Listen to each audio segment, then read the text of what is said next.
قابل صد احترام حضرات شائقین و شائقات سچا پیغام، السلام علیکم ورحمۃ اللہ وبرکاتہ۔ آج کی محفل میراث النبی کے نورانی پروگرام میں آپ کا استقبال ہے۔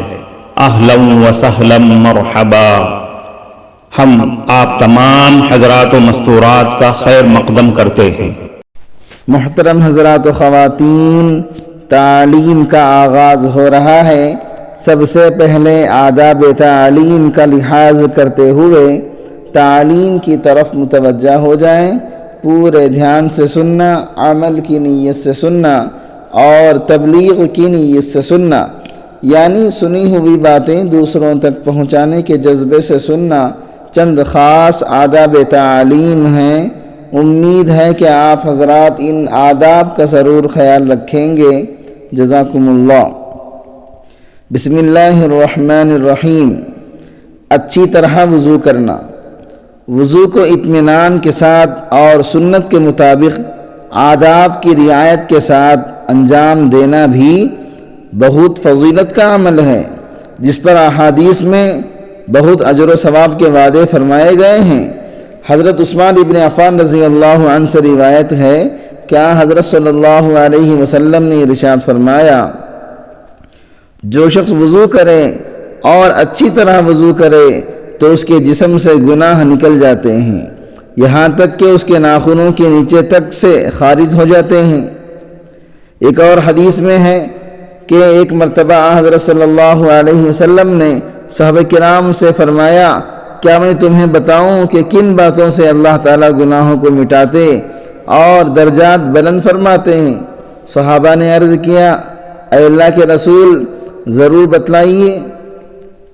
آپ صلی اللہ علیہ وسلم نے فرمایا، نفس کے ناگوار ہونے کے باوجود وضو مکمل طریقے سے کرنا اور مسجد کی طرف کثرت سے قدم بڑھانا اور ایک نماز کے بعد دوسری نماز کا انتظار کرنا، یہ اعمال جہاد کی فضیلت رکھتے ہیں۔ یعنی جب سرد موسم کی وجہ سے یا کسی اور وجہ سے وضو کرنا دشوار معلوم ہو رہا ہو، اس وقت بھی وضو کو مکمل طریقے سے ادا کرنے کا اتنا ثواب ہے جتنا جہاد میں کسی سرحد پر پہرا دینے کا ثواب ہوتا ہے۔ اور وضو کو مکمل طریقے سے انجام دینے کا مطلب یہ ہے کہ تمام سنتوں اور آداب کے ساتھ وضو کیا جائے، لہذا وضو کرنے میں ان تمام آداب کا اہتمام کرنا چاہیے اور وضو کا صحیح طریقہ اچھی طرح سیکھ کر اس پر عمل کرنا چاہیے۔ اس سے نامہ اعمال میں نیکیوں کا اضافہ ہو جاتا ہے۔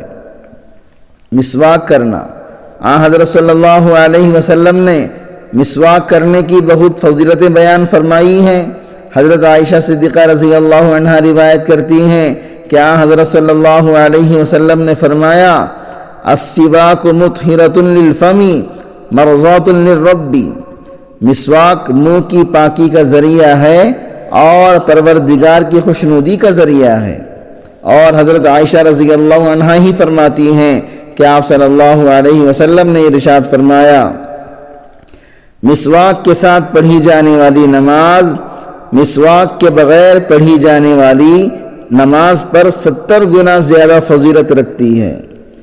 مسواک کی فضیلت میں بے شمار احادیث آئی ہوئی ہیں اور یہ حضرت صلی اللہ علیہ وسلم کی نہایت محبوب سنتوں میں سے ہیں، جس میں دنیا اور آخرت دونوں کی بھلائی ہے، اور عمل بھی ایسا ہے جس میں کوئی محنت اور مشقت یا خرچ نہیں ہے، اس لیے اس کے ذریعے انسان بہت آسانی سے اپنی نیکیوں میں اضافہ کر سکتا ہے۔ وضو کے بعد ذکر۔ حضرت فاروق اعظم رضی اللہ عنہ روایت فرماتے ہیں کہ حضرت صلی اللہ علیہ وسلم نے فرمایا کہ جو شخص اچھی طرح وضو کرے پھر یہ کلمات پڑھے، اشہد ان لا الہ الا اللہ وحدہ لا شریک لہ واشہد ان محمدا عبدہ ورسولہ، تو اس کے لیے جنت کے 8 دروازے کھول دیے جاتے ہیں کہ وہ ان میں سے جس سے چاہے داخل ہو جائے۔ ابو داؤد کی روایت میں یہ بھی ہے کہ یہ کلمات کہتے وقت آسمان کی طرف نگاہ اٹھا لے، اور ترمذی کی روایت میں آتا ہے کہ ان کلمات کے ساتھ اللہم اجعلنی من التوابین واجعلنی من المتطہرین کا بھی اضافہ کر لیا جائے۔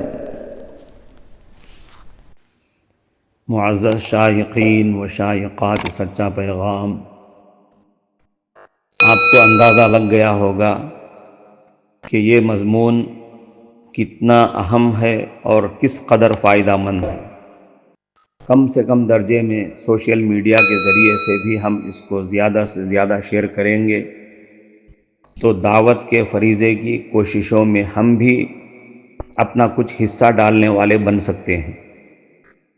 لہٰذا زیادہ سے زیادہ اس کو عام کریں تاکہ پوری دنیا کے ہندوؤں کی غلط فہمی دور ہو جائے اور انہیں یہ زمینی حقیقت معلوم ہو جائے، اور وہ اپنے اصل مذہبی لیڈر پیغمبر آخر الزماں حضرت محمد الرسول اللہ صلی اللہ علیہ وسلم کو ماننے پر مجبور ہو جائیں اور کلمہ پڑھ کر آپ کے ساتھ ساتھ وہ بھی جنت میں جانے والے بن جائیں۔